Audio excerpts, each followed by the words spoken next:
அது மனிதனுக்கும் பிரபஞ்சத்துக்கும் இடையிலான ஒரு ஆற்றல் அடையாளம். வள்ளலார் ராமலிங்க அடிகளார் அருள் பெரும் ஜோதி என்று கூறியபோது அவர் சுட்டிக்காட்டியது வெளியில் எரியும் தீயையல, உள்ளே விழிக்கும் ஒளியை. அந்த ஒளி உடல் சார்ந்ததல்ல, மனம் சார்ந்ததுமல்ல, அது உயிர் பிரபஞ்ச இணைப்பு. வள்ளலார் காலத்தில் அறிவியல் மொழி இல்லை. ஆனால் இன்று நாம் அதை cosmic energy, universal consciousness, quantum field awareness என்று சொல்கிறோம்.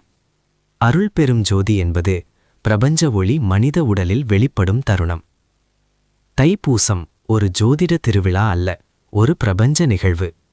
தைப்பூசம் பெரும்பாலும் முருகன் திருவிழா, காவடி, பாத யாத்திரை என்று மட்டுமே பார்க்கப்படுகிறது. ஆனால் உண்மையில் தைப்பூசம் சமம் பிரபஞ்சத்தில் ஆற்றல் அதிகபட்சமாக திரளும் நாள். ஏன் தைப்பூசம்